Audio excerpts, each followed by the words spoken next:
This is the Shaver Prep Football Podcast, episode 24, season 2, presented by Aquarius Home Services and brought to you by True Stone Financial, 612 Quarterbacks, Pizza Barn, and powered by 10K Construction. I'm Randy Shaver. Thanks for being here. We're excited about season 2 of Minnesota high school football coverage, and we're in new digs. I like it.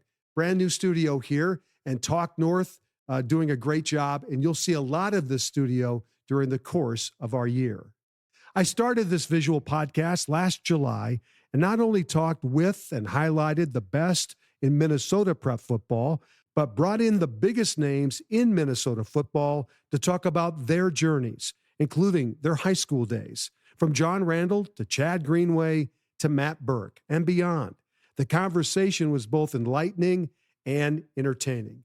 And my plan is to do the same this fall. For example, coming up in just a few minutes, Vikings Hall of Fame player and all-around great guy, Randall McDaniel, will join me in studio, and we'll talk about the booming sport of girls flag football in Minnesota with Jeff Erdmann and star player Sophia. But first, one of the big prep football stories of the summer was the decision by Roman Voss of Jackson County Central to choose the Gophers over Alabama to play football next year. He's a big part of PJ Fleck's star-studded 2026 recruiting class, and I'm thrilled to have Roman as my first guest for the 2025 Shaver Prep Football Podcast. Well, Roman Voss is considered the state's top football recruit out of Jackson County Central, four-star athlete, future Gopher. Thanks for joining me. This has been a crazy summer. You were kind of the big news of the summer when you made the decision a few weeks ago to choose the Gophers over Alabama. Tell me about that decision. What all went into it? Can you take a breath now and enjoy the decision that you made? Yeah, thank you. Decision, it was a long one, right? I mean, it was back in my sophomore year during the spring. Minnesota came and watched me worked out. And they were actually my first offer. And I mean, you just got to stay true to your process, really, honestly. You got to stick to the culture. It's all about the people, honestly. And I just think the people in that building are going to pour everything into me. And I kind of thought that was one of the biggest reasons why I chose there.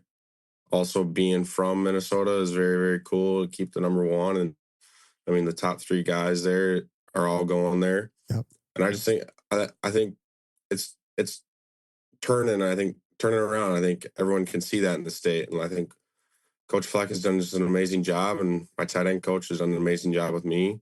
And I just think we got a good thing going at Minnesota, and want to keep it going. All right. So speaking of those 3 guys, it's Roman Voss, it's Howie Johnson, it's Andrew Trout.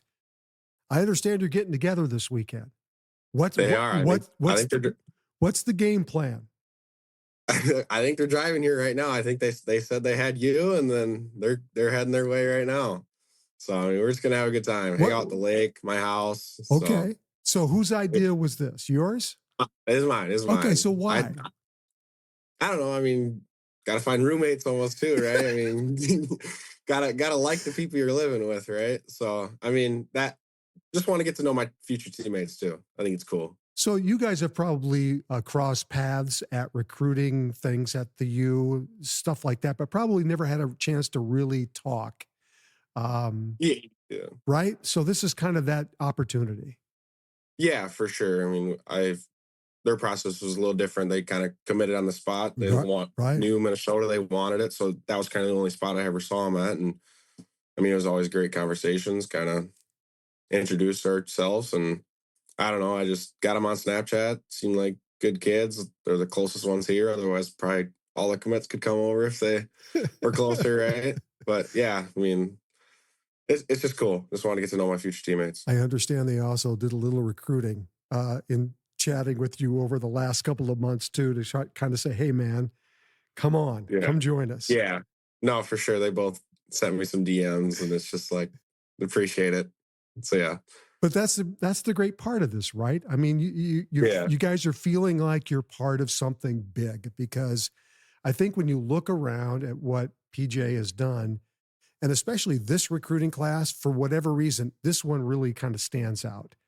And I think there's that feeling of something special is about to happen here. Yeah, 100%. I mean, pretty much exactly what you said.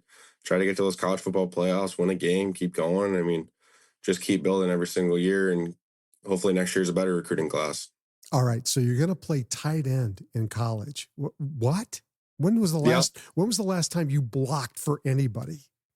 MYFL, 6th grade, and I loved it. I did love it, but yeah, it's been a while. But we're gonna Seriously, learn it. That's the last time you blocked for somebody. For someone in a real game, yes, probably. But I'm excited. I'm super excited. I'm actually excited to get away from quarterback and just focus on me and focus on getting better at that position. It's gonna be fun. So you're 6'2", about what, 225 right now, playing at about that height weight. What do they want you to be at when you play tight end? Yeah. I'm about like 6'4", 230 right now. Okay. I mean, right now they don't really care. I'm pretty big right now, so they've kind of talked about freshman year 245-ish, like 248, 250, right? And then hopefully like sophomore year, like 255, and kind of stay at that weight. So just kind of easing into it a little bit. Yeah, for sure. How are your hands? I know you got great hands, but I mean, are you ready? I think they're good enough. I mean, definitely got to get in that jugs machine more, but you're ready to catch a college football pass as opposed to lot of practice for sure, but I'm ready for it. Let's talk about Jackson County Central. You have a great year last year. You guys go 13-0. I was there the night at Orono when you broke your ankle. You were having a fabulous football game against Norwood. What happened on that sideline play? Do you remember? Yeah, I mean, it's football. Stuff happens, right? But I was a couple yards out of bounds, got drop tackled, broke ankle. I mean, it's pretty much the story. Yeah. Stuff happens in football. It's part of the game. It's just part of it. How devastating was that for you? Because you guys had obviously a great team. You're a big part of that. And then to watch your teammates pick you up and take you guys all the way to the Prep Bowl and win the thing. Yeah, I mean, it was very, very special. I truthfully had no doubt in my mind that they could still win it 100%. I knew that we were that good, and it was great. It was a little bittersweet to watch from the sidelines. Wish I could have been part of it, but I was just so happy for them, and it was awesome to see. And now healthy, everything's fine with the ankle. Yeah. Yep, getting really, really healthy right now. So it's probably the best I've ever felt. There's a number out there. In the last 3 years, JCC has won 37 of 39 football games. You've been in the Prep Bowl 3 consecutive years, won it last year, runner-up the 2 years prior. What's going on in Jackson County Central? What's going on with this football program that allows it to have the kind of success that you've had? And let me preface it again by another number. The last time JCC had a losing season was in 2005. That's 20 years ago was the last time there was a losing season there. What is going on? Why are you guys so good?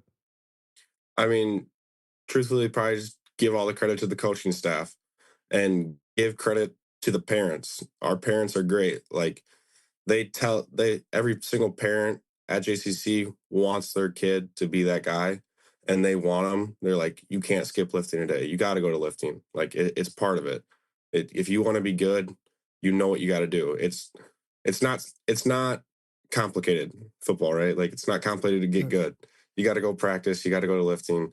You got to get better. And I think every single parent and just our coaching staff, Tom Schuler, and I mean, we just got a great coaching staff that pours into us. That here's the standard, guys. Like we haven't talked about last year at all. Hardly. We don't want to talk about it. This year. So we're going to go out. Weightlifting has been great so far this summer, and start off with 7-on-7 has been great. And I mean, it's just every single year it's awesome, and we got great parents and great athletes. You guys open against Maple River on August 29th. It's your last go around with these guys. You grew up with these guys, right? I mean, you guys have been together for all these years. What's it going to feel like to to go through this final season and, then everybody goes their different directions when this is over? Yeah, I mean, it's gonna be the best but saddest season ever. You know what I mean? Like, been playing since third grade, like you said, and it's just want to go out and do the absolute best you can, and don't take anything for granted. So there's a couple of numbers that you have a shot at, records at JCC Okay. that your brother owns. Do you know this? No, I got no Okay. idea. So career passing, you are 800 yards, and that's doable. Are you kidding? Yeah. Behind Rudy. Career touchdown passes, maybe a little bit more difficult. He's at 49, you're at 37. How sweet would it be if you could walk out the door with not only another state championship, but then look back at your brother, who I believe is on your coaching staff, right? Yep. And just say, hey, sorry, but that's football. Yeah, it would be cool. But at the end of the day, it's about wins, honestly. It's about winning. But yeah, it'd be cool. I know, I know. But there's got to be some brother rivalry there. I mean, you guys, Yeah, a little bit. Yeah. He's a little bit better at throwing. I'm a little bit better at running. I'll give him it. But hopefully I can beat him. Yeah. So what are you most excited about next fall? What keeps you awake at night? What, as you lay in bed and you can't sleep because you're thinking about this or thinking about that for next year? Yeah, honestly, just like learning the position and getting better at that, and just like honestly just scoring touchdowns in that stadium, at other people's stadiums. Hopefully playing early and just like having a crowd like that. Just it's what every kid dreams of, right? Just to play in front of a crowd like that, score touchdowns in front of them. That's kind of what keeps me going. Yeah, that's the dream. Yeah. Yeah, Cool. 100%. Roman, I appreciate you doing this. I look forward to getting a chance to talk to you more as the season goes along. Stay healthy and have fun, and don't beat those two guys up so bad this weekend. Yeah, they're a little bit bigger than me. I think I'll have to worry about it the other way around. All right. Thanks for doing this. I appreciate it. Thank you. Well, this is my second year of retirement from TV, and I want it to be stress-free, and I'm not messing around. If I've got a plumbing or electrical issue, Aquarius Home Services is my first call. Right now, get $98 off any electrical or plumbing repair, which provides peace of mind, and it is a great deal. Fast, friendly service from your local, trusted, fix-it-right company. No stress here. Aquarius Home Services, earning the right to be recommended.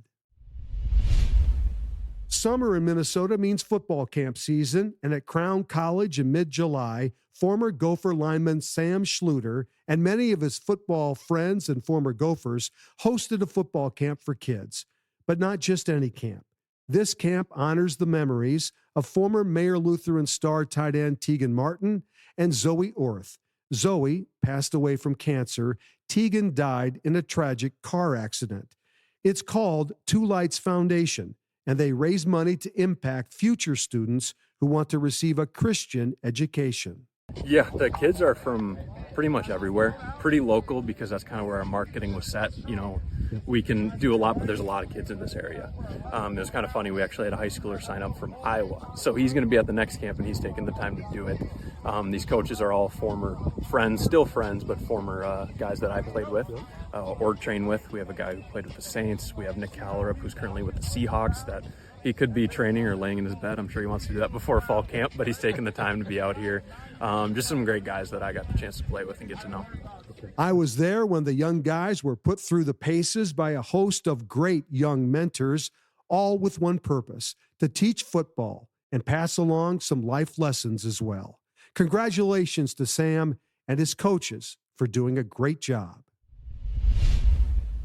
Former Viking great Randall McDaniel is one of the greatest offensive linemen to ever play in the NFL. He was an All-Pro for 12 consecutive years in the NFL Hall of Fame, the College Football Hall of Fame.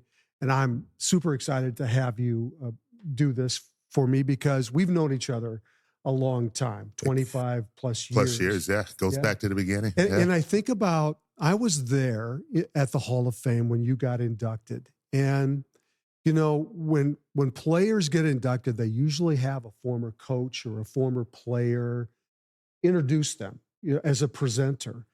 You didn't do that. Explain what your mindset on why you decided to choose OK Fulton as your presenter. Well, I mean, he was the perfect person. I mean, growing up, I mean, my mom and dad raised me well. But as far as in my family, no one ever went, high school degree is what you got. And then you tried to find a job after that. Mr. Fulton was the first one to come to me when I was in 8th grade because I thought, you know, I'm good at sports, but the other stuff, nah. Yeah. And he came over and said he wanted to get to know me, the young man, not the athlete. So from 8th grade on, he would always come and check on me. I mean, and I had kind of a chip on my shoulder. I didn't back down to anybody. Yeah. And Mr. Fulton would always tell me, you can walk away sometimes, you can let that stuff go. But I'll just, you know, Mr. Fulton was the guy that, I mean, from that point on, told me sports could take me other places. And like I said, I got the scholarship because of him. I mean, I buckled down with school and got my grades where they should be. I wasn't afraid to ask for help because of Mr. Fulton. So I had the tutors in high school going, okay, this math is killing me. So what do I need to do? So between practices, between sports, he would get people to come tutor and work with me to stay caught up. I went to college. I would come back and he would go, hey, big man, I need you to talk to a group of young men. Yeah. So I'm thinking it's just a group of young kids that I can go talk to. And it was a whole auditorium full. And I'm like, hey, you didn't tell me. But he did stuff like that to push me out of my norm. And so, you know, I graduate out of college. I get drafted by the Vikings and, you know, have the career that I had. And Mr. Fulton and I was still always, when I went back home in my hometown of Avondale, Mr. Fulton and I would get together. We'd go out, and I didn't golf at that point, but I would go out with him and his group of guys and just catch up, let him know what was going on. And that continued until I retired. And then when the Hall of Fame thing came and they called, well, he came for the 2006 Ring of Honor for me too. So he's always going to be there. He had a bout of cancer. Yeah. He had just been told he was all clear the year I got inducted into the Hall of Fame. And he was the only person I wanted to introduce because he knew me from the beginning where I started to where I was at now. And I mean, I think I got into education because of Mr. Fulton. And it should come as no surprise that you are such an education-based, community-based person. And I'm assuming maybe because of that relationship, because after you retired, you didn't just go off into the sunset. You went and became a teacher, like a teacher's aide. You're out in a classroom every day. Yeah, I mean, and that started from... That's so unusual for a professional athlete. It's a little different. Well, think about it. Mr. Fulton's was, I always say, you get so many difference makers in your life. Yeah. And Mr. Fulton was one of mine. Yeah. Big influence on my life. And I thought if I can do just a little bit of what he did, make a difference in some child's life along the way, be that role model, that positive encouragement that they didn't get all the time, it goes the easy thing to do. And football wasn't enough. I mean, for some people, football would have been enough to do what you were talking about. I'm making an impact. I played football. I meet with some people. That wasn't quite enough for you. No, but football is something I did. It wasn't who I was. Yeah. I mean, God, you play for 10 years or 14 years, whatever you want to say. That's still a small amount of time in your life.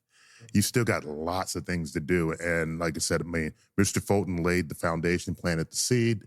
My good close friends from college, she was a school teacher. And Jody was Gallimore. I got called by her correct name now. She was 2 years ahead of me, but she was got a teaching job on the side of town where I grew up at. And I'm like, God, she's making a difference. But I mean, and so I would go volunteer at her classroom, and then I did my student teaching at her school. And then I would come to her classroom with the 8th grade kids, and young men in her classroom didn't want to read. So she had me come in and read, and I'd bring my favorite books in. So I'd bring a different book on my lunch hour. I'd come up and eat my sandwich, and I would tell the kids, hey, here's the book I brought for today. Yeah. And then the first book I did bring in was Where the Wild Things Are. Yeah. I go, well, we're out here in Glendale. It's where the wild things are. I grew up just 10 miles away from here. I thought this would be a good book to start with. Yeah. And by the end of the year, those young men were coming to me wanting to read the stories that they wrote. So, yeah, she laid the foundation, and I had people come along the way. I mean, Nancy Benz, now Nancy Froelich. She ran our training camps. She told me she was a 5th grade teacher at the time, so she drugged me into the Robbinsdale district, and I volunteered in her classroom. Yeah. And she said, giving back is volunteering means show up at 8 o'clock in the morning and leave when school is out. Yeah. That's the only way you're going to learn it all. And so she's a big part of that as well. So I had people in my life along the way that were all in education that's pointed out that you can make a bigger difference. Football, you can do so much, but you can really make a big difference if you go into this line. So Randall is recognized, obviously, as a great football player for the Vikings, played for Tampa Bay for a couple of years. But football almost really was basketball. That was really the sport for you. You were a 3-sport athlete. You had track, you had football, you had basketball. I mean, how close was it that you might have ended up playing basketball as opposed to football? Basketball was close.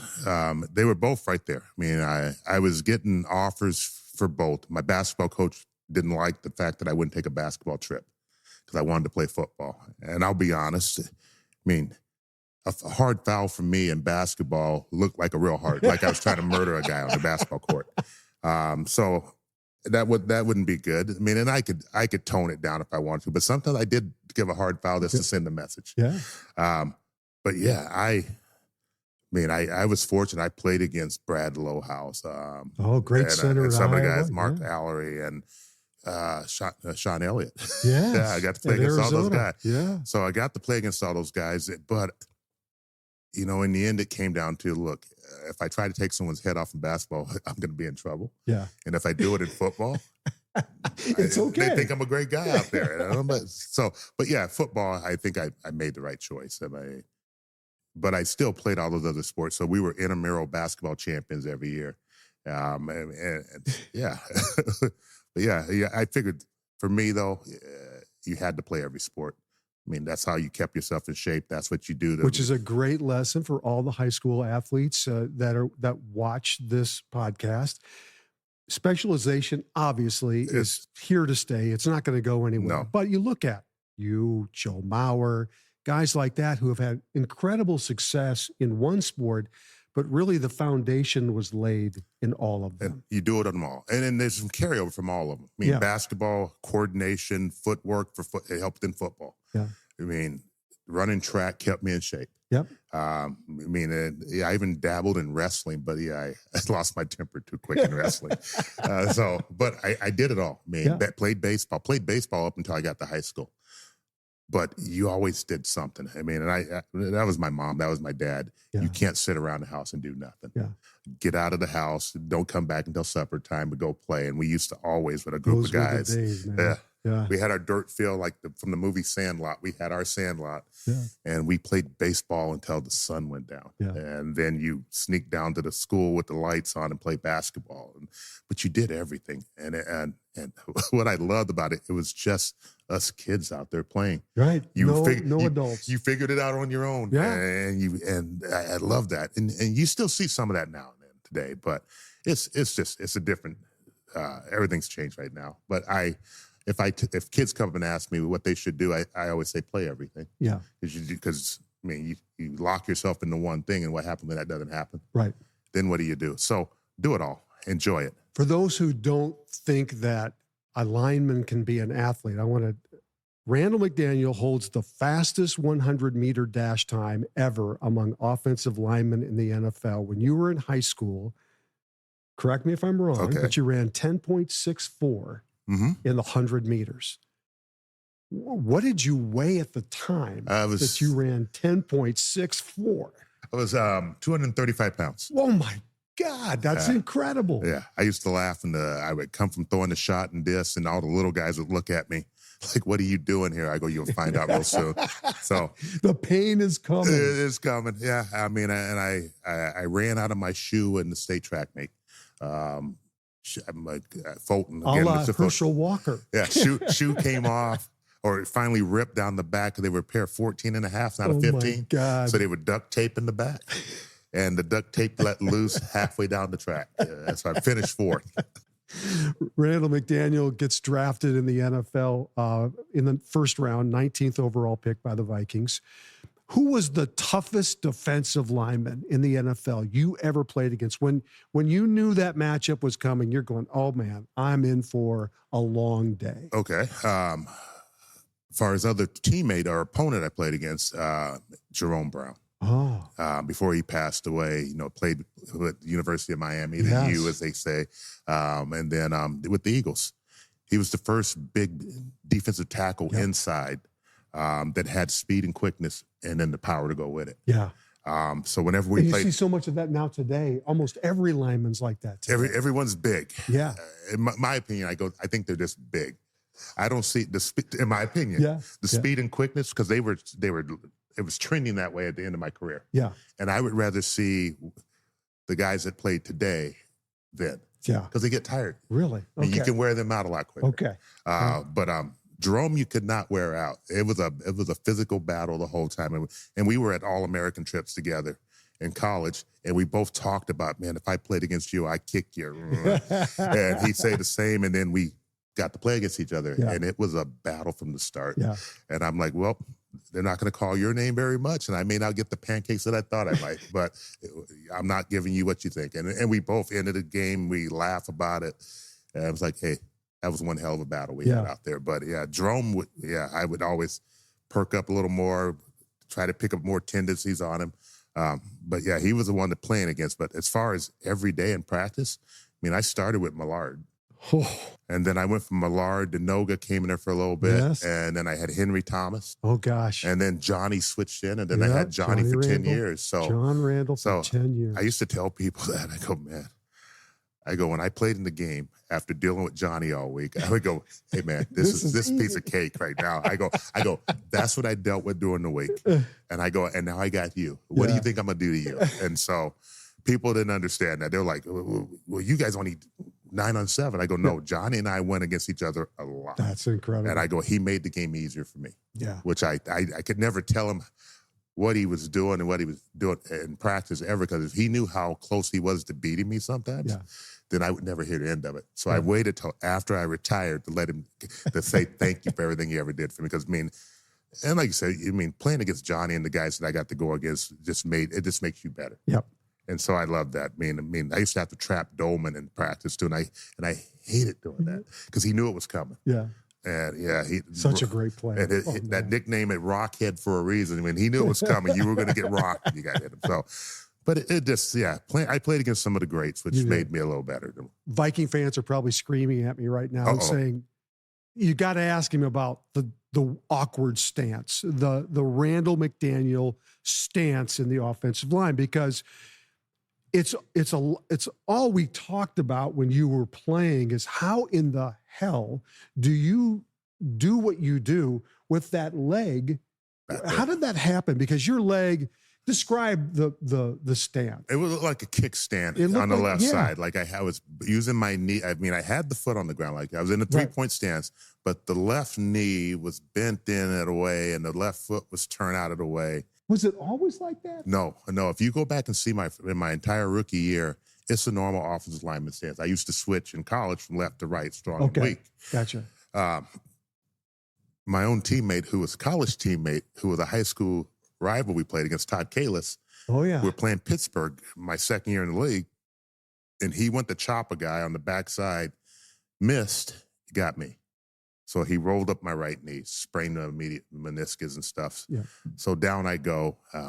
Our old trainer back then, Fred Zamberletti. Boy, yeah. Because I was a second-year guy, not truly a veteran yet. He gave me a used Donjoy knee brace that fit. And hence the stance. I was not supposed to play for 4 weeks. They were going to put me in a running pool the second week of rehab. I can't swim. I'm not getting in a running pool.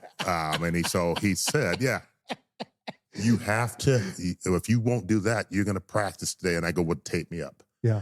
And, being an athlete and someone who hates to miss anything, right? I wasn't going to let him know that it was still hurting. But now that I knew what it was, I couldn't do anything else to it. I sucked it up, went out, and I started screwing up the drills for everybody. And so John Michael said, you're going to suit up for this week. I got that big Don Joy knee brace on. It doesn't fit. Huffman wasn't playing very well, and I got tossed back into the game right away. And the first play was a pass play, and the D lineman across me, I can't remember his name, but his tendency was to bull rush you. I couldn't get low enough with the knee brace on. It kept me from getting down to where I needed to be. So with the good leg, I turned it out and figured a way to get down low. And after a few plays, he started saying, what the hell are you doing? I can't read that stance. That's all I needed to hear. Oh, man. You can't read my stance. And then I started telling him what I was going to do between plays. And he goes, no way, not from that stance. And then I do it. And so that's where the stance came about, because the knee brace and one guy making a comment that he couldn't read my stance. Yeah. And then it got uglier every year after that. But Johnny Michaels, my line coach, said, if you ever screw up and can't get out of that stance, you're going back to your normal stance. And you never did. No, I practice. I would practice doing everything from that stance. And here we go. We'll go back to where we started. Playing all the sports that I played. Yeah. The track and everything there. I had this quickness still. It helped me get out of that stance. I mean, Stussy tried to get in it at one point. I go, man, you can't. You're not me. Get out of it. So there was that crazy stance. But yeah, everybody thought, man, did you injure yourself? Did someone roll up on it? It was just me doing something that, because it's one comment, set that stance in motion from that point. So unique. So unique. Okay, so this is a high school football podcast. High school players, coaches, fans watch this. If you were an offensive line coach today for a high school football player, what would be the 3 things or the things that you would focus on with them in order for them to get better? What would you say? Wow, that's a lot. I mean, technique, footwork. Everybody always says assignment, alignment, and then to get the plays out. But a lot of it is, I say, proper technique and working your footwork. I mean, if you can get your feet that gets you in the right position, it's perfect. That's why I said basketball helped me move side to side. Yeah, lineman working that little box, a little 45-degree angle step here, or a little hard 45-degree angle forward. It's just your footwork and technique, proper hand placement. because linemen, I think sometimes they always think it's all about being the strongest. That's not really. It's about leverage. It's all leverage and being in the right position. You can be the biggest, strongest guy out there, and if your technique is not sound, the smallest guy can push you around. Yeah. They can. I mean, and that's kind of what I said. I mean, I was always considered undersized. Yeah. Never played over 300 pounds, and every guy that I played against was 300 plus, and they all assumed that they can run me over. Yeah. And it was always hands in the right place, footwork set up, and then take it on and work from there. I mean, a lot of the kids are bigger now today. So in high school, some of the kids are bigger than their opponent, so they dominate with that size. Right. But the first time they get against somebody who is an athlete across from them, and they can't keep up, their footwork is wrong. They're crossing their feet over. They're bringing them too close together. Right. Or their hands are too far out wide in their setup. If the technique is sound and your fundamentals are there, you can always overcome the things. But if you have to be taught or you have to work on those things. So I always say in high school, get your fundamentals and technique down right away. Yeah. It'll go a long ways in the end. So, I mean, God, I played with guys who were not as strong as I was, but they had great technique. Right. And you never saw them get beat too often. Last question. Greatest lesson you ever learned in high school that you've carried over into your life? Oh, wow. Maybe somebody said something to you. Maybe there was a mentor. Maybe it's OK Fulton. I don't know. But was there something that you just that rang true for you then that kind of has always been in the back of your mind? I mean, I had, like I said, you bring up Fulton. I mean, I had Fulton. I had Tom Freeman, my first line coach, who really taught me how to play. I had John Michaels. And it's hard to say one. I mean, I had Freeman always in my ear about do what's right, not what's easy. I heard that a lot. And I live by that now today along the way. But, I mean, Fulton was always patience, and you can get the job done. Big man, with a little patience, a little hard work, you can get the job done. I mean, John Michaels, the same way. I mean, so in the end, I think they all come down to this You do what's right, not what's easy. Yeah. I was always in the back of my mind, get the job done. Whatever it takes, you get that job done. And being a lineman, I have tons of patience. So I'm going to be in there until it's done. So. And being a former teacher, Yeah. retired now, you've had all sorts of patience. Hey, I appreciate you doing this. Thanks so much. It's always great to see you. Oh, no, thank you. Thank you. It's a pleasure. We'll take a break. We'll be right back. 10K Construction is your one stop for all your general contracting needs, whether interior, exterior, residential, commercial, or multifamily properties. They build relationships with their clients, and that's how they've grown their business through referrals. Plus, they are teaming up with LP SmartSide to become Minnesota's premier siding installer. And they're also partnering with IKO Shingles as well. They've got the best of the best to do the job right. 10K Construction covers both Minnesota and Wisconsin. Now, the rumor is they charge a little extra because it's Packer land. I'm not sure about that, but what I am sure about, 10K Construction is the company you want handling all of your general contracting needs. Go to 10kconstruction.com for details. These days, you can get a checking account, a credit card, or a mortgage just about anywhere. But what you can't always find is the personal touch of a neighborhood credit union like True Stone Financial. I've known the folks at True Stone for many years. They put people first. They take time with you, they get to know you, and they use their expertise to connect with the services that help achieve your financial well-being. True Stone is a not-for-profit financial institution owned by the very people they serve, and they're in your neighborhood. Visit truestone.org and get to know them. They can't wait to meet you. True Stone is an equal housing opportunity lender. Well, if you want to talk about a sport that absolutely exploded during the course of this spring, you've got to talk about girls flag football. And joining me are two of the integral parts of the 24 season when it comes to that. Jeff Erdmann is here, the head football coach at Rosemount on the boys' side, but also on the girls, and really the guy that's leading the charge in girls flag football, and Sophia Pierre, who played for Matamidi, and they won the state championship this spring. Thanks for being here, you guys. I'm going to start with you, Jeff, because you and I had a conversation in December, just kind of recapping season one, the pilot program, as it were. 4 teams participated. 51 teams showed up this spring. That's astounding. Did you expect that? Did you have a clue it was going to be that big, that fast? And I guess my other question is, how did the Vikings react? Because this is their baby too. Yeah, they were obviously instrumental in this because they helped fund it. Yeah. When I met with them after last season, we threw out numbers like 32 or 64.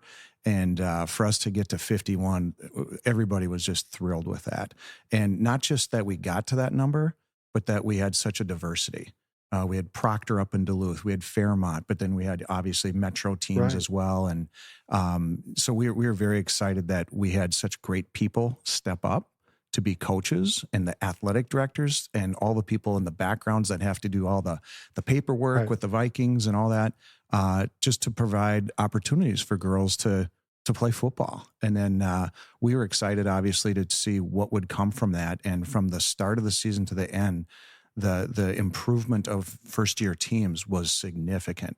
And I think everybody got to see that when they watched the state tournament. Did it feel like it grew too fast? I mean, were there some bumps? No? Or you could have had more teams and been okay? Well, there is a timeline because there's a certain amount of officials that we need. There's a certain amount of training that needs to go on. And so once we got to that deadline, we were like, all right, 51, it's a go. Things went extremely smooth. We were very fortunate that we had no cancellations due to weather. Yeah. And so everybody got to play their regular season games. We had crossover games. It could not have gone better. And I think the Vikings would speak to that as well. We should point out that the girls' flag football season is in the spring and usually played on Saturdays and Sundays, kind of mostly. So trying not to interfere if you're a spring sports athlete, trying to be able to include everybody. Sophia, you guys win the state championship. You beat La Crescent Hoka 36-20, played at TCO.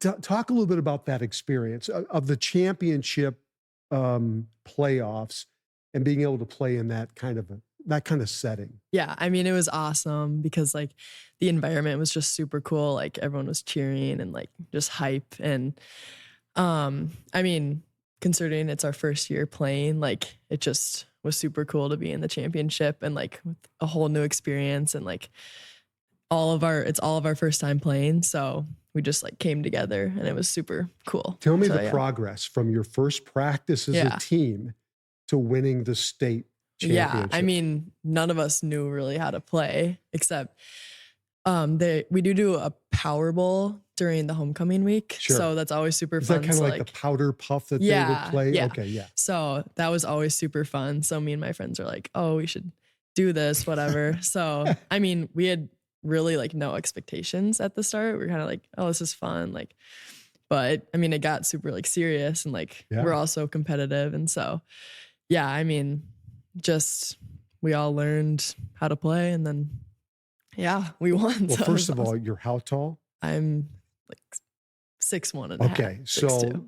to have a receiver in this game that tall, that athletic, a soccer player, that athletic, that's a weapon, right? That's a Randy Moss kind of weapon in football. Yeah, I think the thing that struck me first with Sophia was her play at safety. Yeah. I watched, I think, 2.5 games, and I think he had 6 picks in the state tournament. And I was telling Randy earlier, I texted our assistant coach, said, I think we found the best player in the state after watching maybe half of you play. Yeah. And, you know, when you play, you know, a 2-deep zone and you have an athlete back there with height, it really takes the deep part of the field away and it really shrinks it. So it really helps your defense significantly. Just to kind of pass along, 4 touchdown catches, 2 interceptions in the final minutes to seal your win. That's just in the championship game, let alone the things you did leading up to it. What was there something that was, what was the hardest part of you learning this game? And what was the easiest part for you? The hardest part was just, I think like just learning the dynamics and like, okay, like the plays and everything, like learning the language. Yeah, the language. Yeah. But the easiest part was just having fun. Yeah. Just playing. Having fun. Because I think that's what you walked in here today and you had this big smile on your face, right? Normally, football coaches don't smile like that, especially during a season, because the boys' football season is a grind. You got to love the grind. Otherwise, you're not going to love what you do. This is a little different, isn't it? Coaching the girls' flag. It is. And I haven't really just been able to figure out what aspect of it, if it's just the nature of the athletes you're working with. But I mean, that has a lot they're to do just with as driven, but there'll be times I'll go in a timeout and I'm all serious and they'll roll their eyes at me and I'm like, all right, this is just a game. And then they're calm and cool in those situations. So it is, my wife said that, every play they're screaming because it's either for your team or the other team, something great happened and they love celebrating. And it's fun. We had our person who does our clock for our tackle football games. He did ours for our home game and he came and said, oh my God, that was fun. Because it's nonstop. Every play might be a touchdown, legitimately. Yeah. And it's pretty fast paced. So for fans that haven't seen it, I think once they check it out, they'll be sold on it. Okay. So let's talk about the future. You take a huge step forward this year. 4 teams to 51. You have a great state championship tournament. Matamidi wins it. What now? What's next? Well, we haven't had our postseason kind of reflection as a Viking group or staff. Yeah. One of the things we're throwing out is that the idea that we want to for sure be over 70 teams. I think some of that's going to depend on the financials from the Viking perspective, because they're the ones supporting. They fund us 100%. And talk about that. What's the funding include? So for first year teams like Matamidi, they're going to have a budget that takes care of their transportation. The night Nike provides uniforms for all the teams. Coaches, based on how many numbers you have, what you're going to ask for coaches. It's basically maybe like a 15-to-1 ratio. Yep. Every 15 players, you get another coach. Yep. And so that is all taken care of where the schools that are financially strapped already, the public schools, they can look at and say, it's not going to cost us a dime. Yeah. And so when that is removed, people's willingness to say, oh, we got to offer this, it absolutely opens up. And then when they start learning about the game, last time I was here, I told you that I thought we would have like 1A teams beat 6A teams. Yeah. And it absolutely happened. It's for sure. It absolutely happened. And you're going to see inner city and rural schools beat suburb schools. And there's not a lot of sports that happens. And so that's where I think the fun aspect of the competitiveness came up. You see a La Crescent Hoka, they're a small school and they've got an incredible team, undefeated until they faced you guys. Proctor had a great year. Melrose was 8-2. Fairmont was, I think, 6-4 or 7-2. So it's a great sport for competitiveness across. And anytime you have that, I think it's fun to play and it's fun for people to watch. How many players were on your team? We had like 15 maybe. Okay. Yeah, but we had 2 JV teams too. So really, yeah, we had a lot of girls from our school show. That's fabulous. Yeah, we were not expecting. How much football did you know before you stepped? Honestly, on the field? like nothing. Like really, I mean, like except for like the Power Bowl games I was talking about. Yeah. Like honestly, like nothing. But I mean, I have to give credit to our coaches. They were awesome. Like seriously amazing, and they were just super passionate about it. And yeah, and then and my teammates were awesome too. So give me an example of a play call and what it is. Give me, what was your favorite play? They would call this play and you go, okay, this is me. Yeah, honestly, I didn't really have like a favorite play. Like it'll be like Zephyr slot left, the numbers, but like I probably liked 9 the best because that was a go for me. So I just ran and my quarterback had a rocket, Riley Bogren. Like it would be a complete different story if we had someone else. Like she was insane, could throw like so far. So she would just hit like throw dimes and that makes your job so much easier. Oh, 100%. Yeah. And then I had my other receiver, Presley Albers. She was super good too. She's like 5'9" maybe. She was really good too. It sounds to me like this experience turned out to be way more than you thought it was going to be. 100%. How would you describe? Yeah. I mean, it was awesome. Like, first of all, it was just super fun. Like, was not expecting that to be that fun. But then just like winning state, I think really made a difference. And like, we just had such a good bond, I feel like, our team. And so that really helped like with the chemistry. And yeah, I mean, it's just obviously super cool because it's the first year at our school. So I feel like that leaves a good impact on our community. Does it give you a different appreciation for football? Oh yeah, for sure. I mean, I think in what way? I mean, I just like appreciate the Vikings doing this because I mean, there's so many girls that love football and like now we get the opportunity to do it. And so, yeah, I mean, and now I understand football more too. Yeah, that's what I mean. So the appreciation part of it. Like when you go to an Iowa State game this fall at Jack Trice Stadium and you, I know that. Yeah. That's a 9 right there. Because I'd go to like football games for my school. Yeah. And I would never really like understand what's happening. But now I do. So. This is such the cool part, right? Of what's happening. And this is why the Vikings are doing this. Yeah. Because they want athletes that are going to love the game of football. Yeah.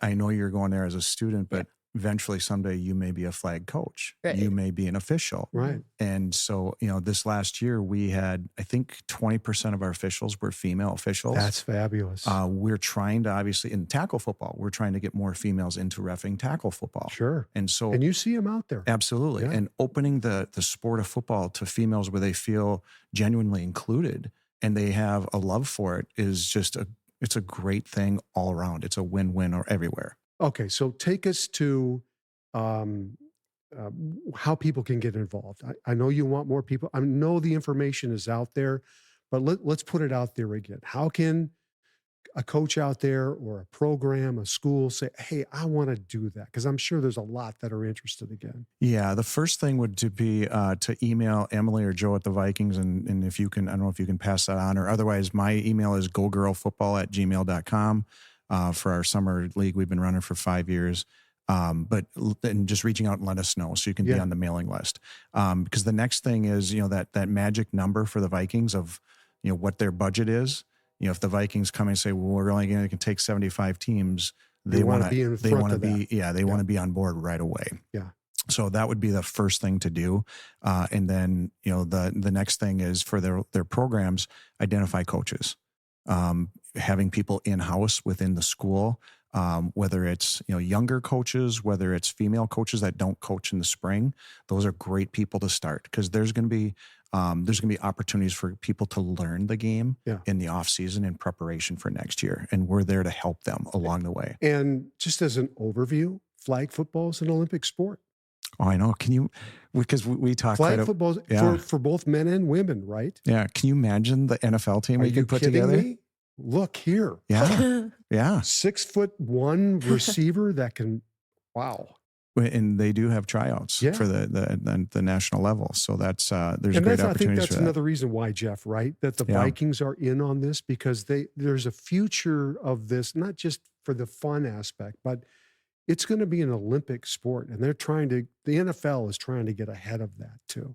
And scholarships. Yeah. Number 3 from La Crescent. Mm-hmm. She was the offensive player of the year. She's got a scholarship to play in college. More and more colleges are coming on board. It's just going to grow because it's going to bring students. It's going to bring interest. So all across the board, there's just great things that can happen because of this. I appreciate you guys coming in. Thanks so much. We'll stay in contact, I know, to keep moving the ball forward on this. Good luck going to my alma mater at Iowa State. You'll have a great time. And congratulations on a great football season. I watched the highlights. You were amazing out there on the field. So thank you. I appreciate it. Yeah. We'll take a short break. We'll be back. This episode is brought to you by 612 Quarterbacks, Minnesota's premier quarterback development program. At 612Qs, they're committed to creating a high-quality quarterback development program, both affordable and accessible. Their training goes beyond the basics, not only focusing on proper throwing mechanics and footwork, but also building strong football IQ, leadership, and resilience. Their mission is to educate, inspire, and challenge athletes to raise their standards on the field and in life. Through training and mentorship, they're building more than quarterbacks. They're building a community rooted in growth, accountability, and shared success. Learn more today at 612quarterbacks.com. The calendar flips to August, and pretty soon high school football practice will start up around the state of Minnesota, and we will ramp up our coverage as well. A new Shaver Prep Football podcast will drop every Monday from now through the football season, and we hope you'll subscribe to our show. Next week, former Cretan, Notre Dame, and Arizona Cardinals star Michael Floyd will be here, plus future Gophers Howie Johnson and Andrew Trout. And Moorhead's father and quarterback son team, Kevin and Jet Feeney, will be here as well. Moorhead moving to Class 6A. Hope you'll join us. For producer Alex Haugen and the great folks here at Talk North, thanks for watching and listening, and we'll see you next week.